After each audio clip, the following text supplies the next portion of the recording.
आइए आज बात करते हैं इंडिया की स्पेस इंडस्ट्री के बारे में। स्पेस एनालिटिका के हिसाब से इंडिया की space industry is 6th largest in the world. और अगर बात करी जाए पूरी दुनिया में स्पेस टेक कंपनीज के बारे में, तो उसमें से 3.6% कंपनीज इंडिया की हैं। Now let us know what is the trademark of Indian space industry. ऐसा क्या अनोखा है इंडियन स्पेस इंडस्ट्री में कि पूरे दुनिया में इसकी वाह होती है। अगर आप मार्केट जाते हैं तो वहाँ पे कुछ दुकानें होती है जैसे, और हर दुकान का एक ट्रेडमार्क होता है कि इधर सस्ता सामान मिलता है, इधर अच्छा सामान मिलता है, और कुछ दुकानें होती हैं कि इधर सस्ता भी मिलता है और अच्छा भी मिलता है। शायद इंडिया की जो स्पेस इंडस्ट्री है वो वही 3rd वाली दुकान है, वही तीसरी वाली दुकान। यहाँ पे इंडिया की space industry is known for its cost effectiveness. जैसे कि आप देख सकते हैं, जो मार्स मिशन भेजा था हम लोगों ने, which is also abbreviated as MOM, Mars orbital mission, वो पूरी दुनिया में सबसे सस्ता मिशन माना जाता है। इंडिया ने मार्स पे जो मिशन भेजा था वो फर्स्ट अटेम्प्ट में ही उसको एकम्प्लिश कर लिया था, और उसमें सिर्फ $74 मिलियन का खर्चा आया था। आप सोच रहे होंगे ये सिर्फ है, पर अगर आप कंपेयर करें तो वेस्टर्न कंट्रीज़ में स्पेशली यूएस ने इस मिशन पे 10 गुना ज़्यादा खर्चा किया था। और तो और देखा जाए तो हम लोग बहुत इनोवेटिव भी हैं। हमारी जो स्पेस टेक के जो स्टार्टअप्स हैं वो सिर्फ रॉकेट्स बनाने में या सैटेलाइट्स बनाने में या न्यू लॉन्च व्हीकल्स बनाने में ही अपना टाइम नहीं निकाल रहे, बल्कि वो ये भी सोच रहे हैं that how to manage the debris of the old spacecraft and the satellites. So they are so innovative. In fact India का जो स्पेस टेक स्टार्टअप है कॉल्ड अग्निकूल कॉस्मोस, वो लॉन्च व्हीकल्स बना रहे हैं with the help of 3D printing technology. I mean this is crazy. इतना सस्ता और कहाँ मिलेगा। इसी इनोवेशन को और बढ़ाने के लिए और प्राइवेट सेक्टर के पार्टिसिपेशन को इंडियन स्पेस इंडस्ट्री में और बढ़ावा देने के लिए इंडियन गवर्नमेंट सोच रही है एक नई पॉलिसी लेके आने का, जिसकी वजह से इंडिया में भी स्पेस एक्स और ब्लू ओरिजिन जैसी कंपनीज देखी जा पाएँ फ्यूचर में। As we all know that Indian space industry is largely dominated by ISRO, which is a government agency.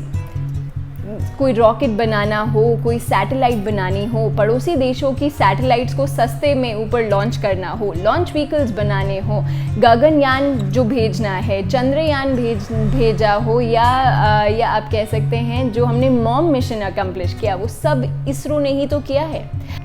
पर अब गवर्नमेंट इस $7 बिलियन की इंडस्ट्री को बढ़ाने का सोच रही है। Government is aiming to make this $7 billion industry to $50 billion industry by 2024, और ये सब काम इसरो अकेले नहीं कर पाएगा।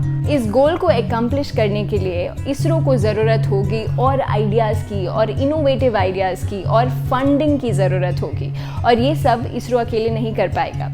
इसलिए अब गवर्नमेंट पूरी कोशिश कर रही है कि प्राइवेट सेक्टर के कंट्रीब्यूशन इस इंडस्ट्री में बढ़ाया जाए, और इसके लिए गवर्नमेंट ने काफ़ी स्टेप्स भी उठाए हैं। 2019 में गवर्नमेंट ने NSIL को सेटअप किया था। It is an agency called national space India limited, और इसका मेन काम है प्राइवेट सेक्टर के साथ मिलकर लॉन्च व्हीकल्स बनाना, SSLV, PSLV और ये सब काम करना।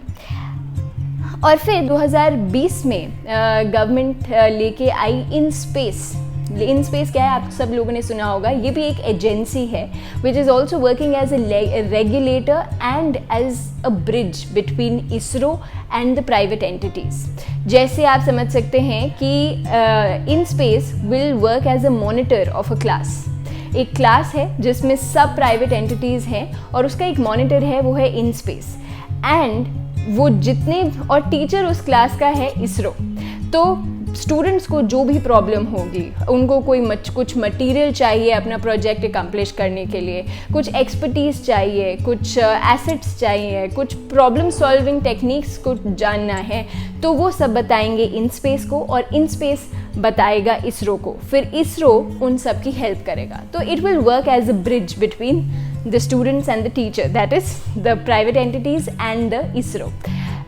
तो ये हमारी कुछ गवर्नमेंट ने कुछ स्टेप्स उठाए और इसके बाद से देखा गया इस सेक्टर में फंडिंग भी काफ़ी बढ़ गई है। कोरोना के टाइम पे जब सारी इंडस्ट्रीज़ ऑलमोस्ट बैठ सी गई थी, इकोनॉमी बैठ गई थी, उस टाइम पे जो एक इंडस्ट्री इंडिया में बूम कर रही थी तो वो हो सकती है स्पेस सेक्टर इंडिया का काफ़ी बूम कर रहा था। इन स्पेस सेक्टर रिफॉर्म से गवर्नमेंट एक ऐसा इन्वायरमेंट बिल्ड करना चाहती है जिससे और प्राइवेट कंपनीज और प्राइवेट एंटिटीज़ इस स्पेस सेक्टर में आएँ और इसरो की फैसिलिटीज़, एक्सपर्टीज़ और एसेट्स का यूज़ कर सकें और सब मिलकर इंडिया को उन पावरफुल कंट्रीज़ जैसे यूएसए, कनाडा, चाइना, रशिया जैसी कंट्रीज से हम टक्कर ले पाएँ। I hope you found this video informative and interesting. अगर हाँ तो please like and subscribe to the channel. आपसे जल्दी मुलाकात होगी अगली वीडियो में, तब तक के लिए नमस्कार।